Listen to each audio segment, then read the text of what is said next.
રીબડામાં petrol pump પર ફાયરિંગના કેસમાં કાર્યવાહી શરૂ કરાઈ છે। મુંબઈ અને યુપીના આગ્રાથી શાર્પશૂટર સહિત 4ને પકડી પડાયા છે। પોલીસે આરોપીઓનું બાઇક અને હથિયાર પણ કબજે કર્યું છે। ફાયરિંગ કર્યા બાદ બસ અને ટ્રેન મારફતે યુપી તે પહોંચી ગયા હતા। હાર્દિકસિંહ જાડેજાના કહેવાથી ફાયરિંગ કર્યાની કબૂલાત પણ તેમણે કરી છે। હાર્દિક જાડેજાએ વિપિનને 5 લાખની આપી હતી સોપારી।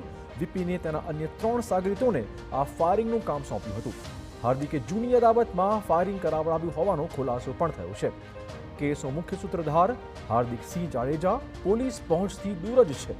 આરોપી ઇરફાન ઉર્ફે શિપા કુરેશી વિરુદ્ધ 27 ગુના અને હાર્દિકસિંહ જાડેજા વિરુદ્ધ 11 ગુના દાખલ થયેલા છે।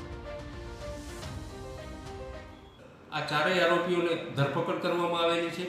આમાં બનાવમાં વપરાયેલ હથિયાર પિસ્ટલ તેમજ મોટરસાઇકલને કબજે કરવામાં આવેલા છે।